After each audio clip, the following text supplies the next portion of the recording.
సికింద్రాబాద్లోని doctor Narayana college of hotel మేనేజ్మెంట్లో 100% job guarantee 966365 Telangana మొత్తం ఆ మాటకొస్తే హైదరాబాద్ చాలా ఉత్సాహంగా ఎంతో ఆనందంగా జరుపుకునేటువంటి పండుగ గణేష్ ఉత్సవాలు. ఎప్పుడు కూడా ఖైరతాబాద్ గణేష్ కి చాలా ప్రత్యేకమైనటువంటి స్థానం ఉంటుంది. ఈసారి ఎలాంటి గణేష్ ను పెడతారు, ఎన్ని అడుగులు పెడతారు, ఏ రూపంలో ఉంటుంది, ఇలా చాలా వెయిట్ చేస్తూ ఉంటారు. అందరూ కూడా దేశవ్యాప్తంగా వెయిట్ చేస్తారు. ప్రతిసారి కూడా 100 రోజుల ముందు నుంచే స్వామివారి విగ్రహాన్ని ఇక్కడే సేమ్ ప్లేస్ లోనే తయారు చేస్తూ ఉంటారు. ఇప్పటికి 52 రోజులు మాత్రమే పండగ ఉంది. సగం వరకు విగ్రహం అయిపోయి ఉండాలి నిజం చెప్పాలంటే. బట్ ఈసారి అసలు మొదలే కాలేదు. కారణం ఏంటి, ఎందుకు ఇంత లేట్ అయ్యింది, ఉత్సవ కమిటీ ఏం చేస్తోంది, ఎక్కడ ఇష్యూస్ అవుతున్నాయి, అవన్నీ కూడా తెలుసుకుందాం.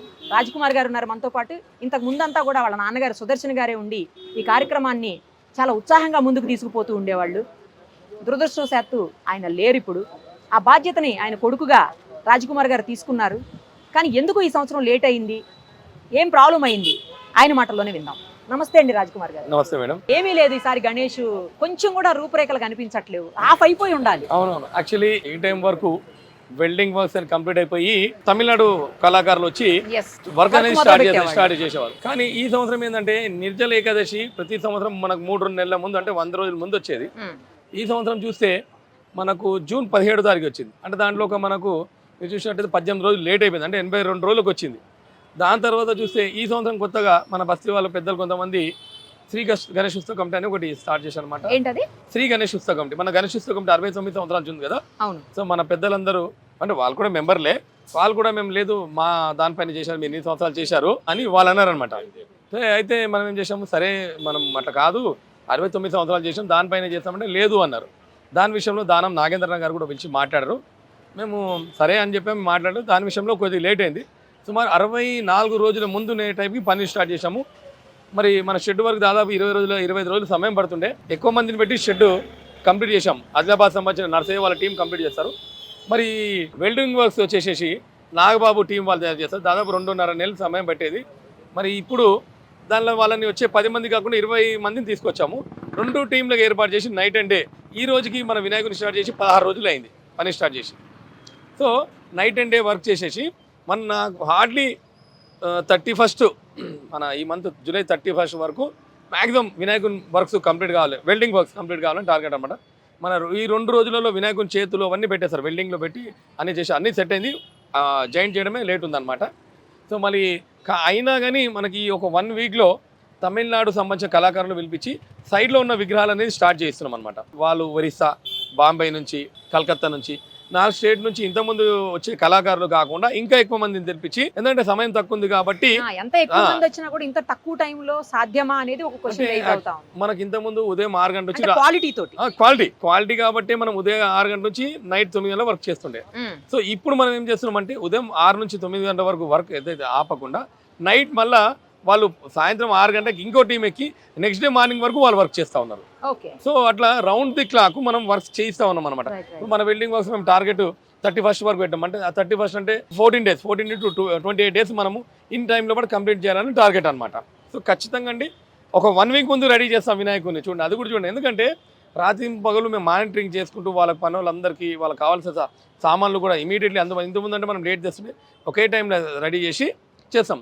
సో ఇప్పుడు ఈ ఇష్యూ వచ్చేసి చిన్న విషయాలు అనేది పెద్ద ప్రపంచ లెవెల్లో ఖైరతాబాద్ వినాయకునికి పేరున్న దాంట్లో చిన్న విషయాలు స్టార్ట్ అవుతాయి, రైజ్ అవుతాయి.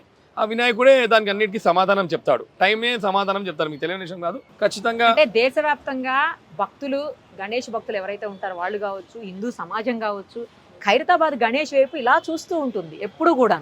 ప్రతిసారి చాలా ప్రెస్టీజియస్ కదా మనకి ఖైరతాబాద్ గణేష్. అలాంటి గణేష్ ఇంతవరకు స్టార్ట్ అవ్వలేదనేది ఒక పాయింట్. కమిటీల మధ్యన ఇష్యూస్ అవుతున్నాయి, గొడవలు పడుతున్నారు అని చెప్పేసి మాట్లాడుకోవటం అనేది జరుగుతూ ఉంది. యాక్చువల్లీ ఏంటంటే వాళ్ళు ఇంతకుముందు కూడా మన కమిటీలో ఉన్నారనమాట. 10-12 మంది ఉన్నారు. వాళ్ళు కూడా భాగస్వాములు. ఈసారి ఏంటంటే ఇంకా ఎక్కువ ప్రియారిటీ కావాలన్నారు. దాంతోపాటు గణేష్ ఉత్సవ కమిటీ అధ్యక్షుడు దానం నాగేంద్ర గారి దగ్గర కూడా వెళ్ళారు. మేము కూడా ఒప్పుకున్నాం, అడగ కమిటీ వేస్తున్నారు ఉత్సవాలకు. సరే అందరూ భాగస్వామి అయితే ఇంకా మంచిది అనుకున్నాం.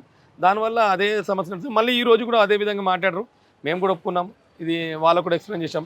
1954 నుంచి వాళ్ళు ఏం కోరుకుంటున్నారు పర్టికులర్ ఏం లేదు, మేము ఉండాలని తప్ప ఉన్నారు. అదే అంటాం, మేము ఉన్నారు కదా, మేము అదే చెప్తున్నాం. మీరు కూడా ఉన్నారు కదా, డే 1 నుంచి ఎండింగ్ అయ్యే వరకు 11 రోజులు మీరే ఉన్నారు. వినాయకుని చేసే బాధ్యత మాది. మేము అదే అన్నాం, ఇంకేం కావాలంటే ఉన్నాము అన్నారు. సరే ఓకే ఉండండి అన్నాం. ఆ విషయమే అంతే. ఆ ముందర ఒప్పుకొనికే అందరికి అంటే ఈడ తేడా ఏమొస్తుందంటే మా నాన్నగారి ఫోటో మా పెద్దనాన్నగారి ఫోటో వద్దంటారు. అది ఏడు దాకా అవుతుంది అది ఎప్పటి నుంచో చేస్తున్నది వస్తున్నది సో కదా, ఆ విషయంలో 69 ఏళ్లుగా జరుగుతున్న ఉత్సవాలు కదండి.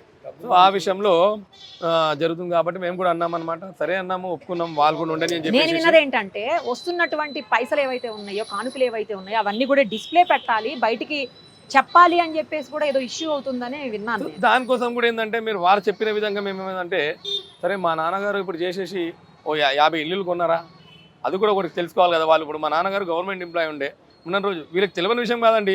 వాళ్ళు మా నాన్నగారు ఎప్పుడు తిరిగిన వాళ్ళే, వాళ్ళకు కూడా అదే సమానం ఉండే. కాకపోతే ఏంటంటే ఇప్పుడు మాకు గరిగిన దేవుడు అనుకుంటే మాకు కూడా ల్యాండ్స్ ఉన్నాయి. గుట్టలబేగంపేటలో ఉన్నది జాగా 100 ఎకరాలు మా కుటుంబ సభ్యులు. మాకేం రాలేదే. మాకు ఇప్పుడు కుకుడుపల్లి 52 ఎకరాలు ఉన్నాయి. మా నాన్న వాళ్ళు ఎక్కడ పోలేదు, 100 గజాలు జాగా కూడా సంపాదించారు. ఓపెన్ చెప్తున్నాము, మేము ఒక కన్స్ట్రక్షన్ చేస్తున్నాం ఇప్పుడు. ఎక్కడ మాకేం రాలేదు, మా పేరు మీద ఏం లేవు కదా, మీరు ఎంక్వైరీ చేసుకోవచ్చు. ఆ మాట కూడా చెప్పాము. మరి నేను అడిగాను, మరి మీరు ఎందుకు తప్పు చెప్తున్నారు, ఇవన్నీ మాటలు డబ్బులు వస్తున్నాయంటే మేము అనుకుంటాం అట్లా అంటాను. నేను కూడా అనుకున్నాను, మీరు కూడా గణేష్ పేరు పెట్టి చాలా డబ్బులు సంపాదిస్తున్నాను అని అంటారు. అట్లా ఎట్లా అంటావు అని అన్నారు. ఎందుకంటే వాళ్ళకు గణేష్ వాళ్ళ అన్నలు వాళ్ళ తమ్ముళ్ళే మనకు ఫైనాన్స్లో హెల్ప్ చేస్తారు, డబ్బులు హ్యాండ్ లోన్ ఇప్పిస్తారు. వాళ్ళకి అన్ని విషయాలు తెలుసు. హ్యాండ్ లోన్ తీసుకుంటాం మనం, హ్యాండ్ లోన్ తీసుకుని వాళ్ళ బాబాయిలు అన్నలే ఇస్తారు డబ్బులు. వాళ్ళే కూర్చొని డబ్బులు వసూలు చేసి ఇక్కడున్న పిల్లలు ఇక్కడున్న పెద్దలు వాళ్ళ ముందు అందరి సమక్షంలో వినాయకుని సన్నిధిని కౌంట్ చేసి ఇస్తామన్నమాట. ట్రెండ్ నడుస్తుంది అనమాట. వారి ఆలోచన డిఫరెంట్ ఉన్నది. మాకు పరిచయాలు చాలా ఉన్నాయి అనే టైంలో ఆలోచన చేస్తూ ఉన్నారు. ఇక మనము ప్రతిదీ మనం రైస్ చేసే కొన్ని చిన్న చిన్నవి చెప్తే కూడా ఆ వినాయకుని విలువ తగ్గుతుందనే ఉద్దేశంతో కూడా మేము మాట్లాడలేదు అనమాట. బస్తీలో ఉన్న ప్రతి ఒక్కరికి మీరు నా ఒక్కరిగా దాని ఉద్దేశం నేనంటే చెప్తాను. మీరు దారిన పోయి ఎవరైనా బస్తీలో పోయి నార్మల్ పబ్లిక్ని అడగండి, వినాయకుని వల్ల మీకు ఏమైనా ఇబ్బంది జరుగుతుందా, వాళ్ళ రాజ్ కుమార్ వాళ్ళ దర్శన్ వాళ్ళ కుటుంబం ఏ విధంగా ఉంటారని మీరు అడగండి. వాళ్ళు మీకు కరెక్ట్ సమాధానం చెప్తారు. మేము ఎందుకంటే నన్ను అడగడం కాదు, 10 మంది బస్సులో వెళ్ళి చెప్తే వాళ్ళు కూడా చెప్తారు వాళ్ళు ఎట్లుండే ఏమున్నారు అనేది వాళ్ళే సమాధానం చెప్తారు కదా. రైట్. ఇంకొకటి ఏమి నడుస్తుందంటే ఈసారి విగ్రహం తయారు చేసే ముందు జరిగేటువంటి పూజలు ఏవైతే ఉంటాయో అవన్నీ సక్రమంగా నిర్వర్తించలేదు, అందుకని స్వామివారికి కోపం వచ్చిందని కొంతమంది మాట్లాడుతున్నారు. అంటే ఇందులో నిజం ఎంత అబద్ధం ఎంత ఇవన్నీ నేను డిస్కస్ చేయదలుచుకోలేదు, కానీ బట్ అలా మాట్లాడుతున్నారు. నిజంగా అలాంటిది ఏమైనా జరిగిందా, లేట్ అయిందా పూజ అనుకున్న టైం కంటే? ఆ రోజు ఏంటంటే కొంచెం హడావిడిగా పూజ అనేది జరిగింది అనమాట. మనకి ఏంటంటే కర్ర పూజ రోజు ఏంటంటే కొంచెం హడావిడి, ఆ రోజు కొంచెం హడావిడి జరిగింది. ఎప్పుడు లేదు, ఈసారి ఎందుకు అలా జరిగింది? ఇక అప్పుడున్న సిచ్యుయేషన్ నేను కొంచెం అప్పుడు అదే రోజు నేను కొంచెం సిక్ అయ్యాను. సిక్ అయ్యి మోడల్ ఆ రోజు నేను హాస్పిటల్లో ఉన్నాను, ఇన్ టైంలో రాలేకపోయాను. కరెక్ట్ కర్రం పూజలో ఖచ్చితంగా నేను వస్తానని చెప్పాను. ఆ టైంలో వీళ్ళు రావడం జరిగింది. ఆ డే మొత్తం బాగా హరీబరీ అయింది.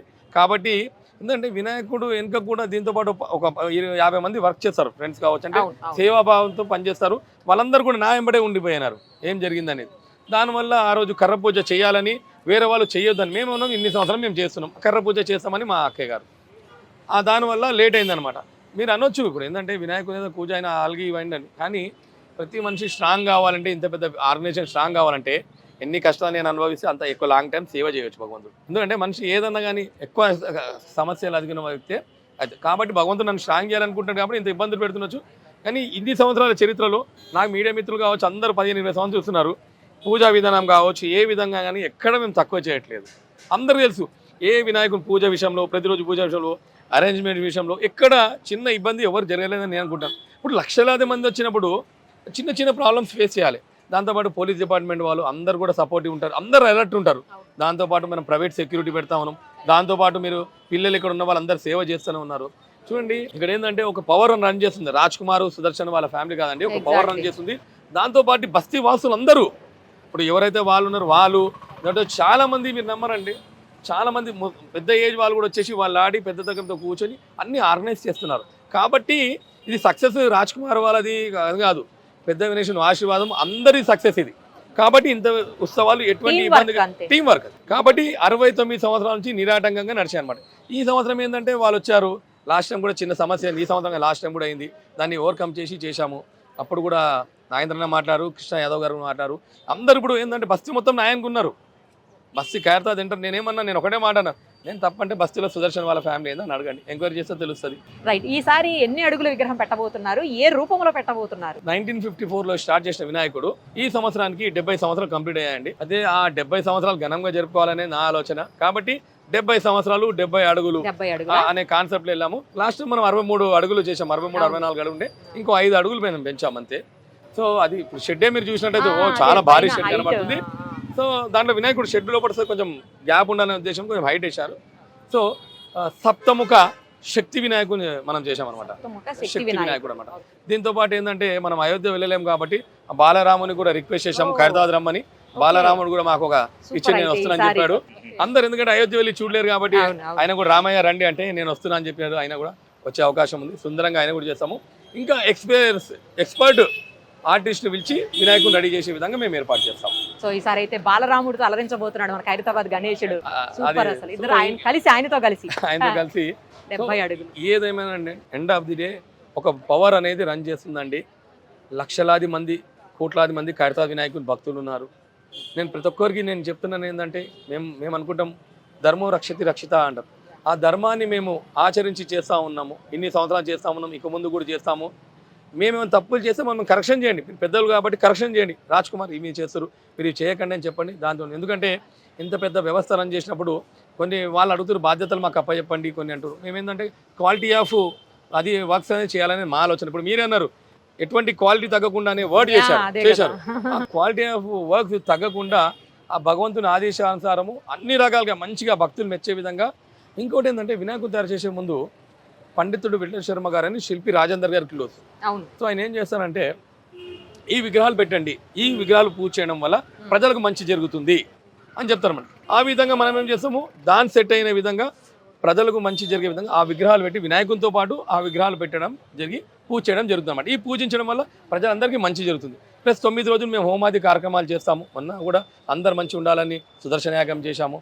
10 రోజులు కూడా రాజేంద్ర గారు కూడా పార్టిసిపేట్ చేస్తారా? శిల్పి రాజేంద్ర గారు కూడా శిల్పి రాజేంద్ర గారు ప్రతిరోజు వస్తున్నారు. వాళ్ళందరూ ఆయన మొత్తం డిజైన్ చేస్తారు. అంటే ఇప్పుడు ఎప్పుడైతే మనం భగవంతుని స్ట్రక్చర్ చేసామో చేతులు ఏ విధంగా ఉండాలి అవన్నీ చేస్తారు, ఆయనే డిజైన్ చేస్తారు కాబట్టి. సో 10 రోజులు అందరు ప్రజలు మంచిగా ఉండాలి, వచ్చిన వాళ్ళు కూడా ఫంక్షన్ కూడా శాంతియుతంగా జరగాలనే ఉద్దేశంతో 10 రోజులు మన పూజాది కార్యక్రమం ప్రతిరోజు ఉంటాయి. అట్లా మన భగవంతుని ప్రతిష్టాపన కార్యక్రమం కావచ్చు. ఆ రోజు ముఖ్యమంత్రి గారు వారితో పాటు మొదటి పూజ గవర్నర్ గారు కూడా వచ్చి పార్టిసిపేట్ చేస్తారు. సో అందరూ భక్తులు వస్తారు, వాళ్ళ మొక్కుబడులు చెల్లిస్తారు కాబట్టి భక్తుల వినాయకుడు. ఇంకో మెన్షన్ ఏంటంటే భక్తుల వినాయకుడు అంటాం అనమాట. ఎందుకంటే ఆలిచ్చే సహకారం వల్లనే ఇంత పెద్ద ఉత్సవాలు మీరు చూసినట్టయితే రాముని విగ్రహాన్ని కూడా మీరు ఒకటి చూసినట్టయితే భక్తులు ఒక వీఐపీ అని కూడా ఎవరు అంబానీ కట్టించేస్తుండే. అట్లా కాకుండా అందరితోని కలెక్ట్ చేసి కట్టారు. అదేవిధంగా మన వినాయకుడు కూడా అందరితో కలెక్ట్ చేసి ఇంత పెద్ద వినాయకుడు అవుతాయి. దీని వెనుకకు 150 రోజులు 100 రోజుల శ్రమ అండి. 100 రోజుల శ్రమ. నైట్ అంటే 24 గంటలు మేము వర్క్ చేస్తాము. వేరే వర్క్ ఏం చేయనీకి ఉండదు మాకు ఈ 4 నెలలు. దీని తర్వాత నవరాత్రుల తర్వాత మేము అప్పుడు రిలాక్స్ అయ్యి దాని తర్వాత రొటీన్ లైఫ్ లో మేము బిజీ అవుతాం 6 నెలలు. రైట్ అండి, ఆల్ ది వెరీ బెస్ట్. త్వరగా పూర్తయిపోయి ఏ ఆటంకాలు ఏ విఘ్నాలు లేకుండా ఆ విఘ్నేశ్వరుడు అందరి ముందుకి రావాలని మనస్ఫూర్తిగా కోరుకుంటూ thank you so much. Suman టీవీలో మీ పర్సనల్ అండ్ బిజినెస్ ప్రమోషన్స్ కోసం కింది నెంబర్కి కాంటాక్ట్ చేయండి.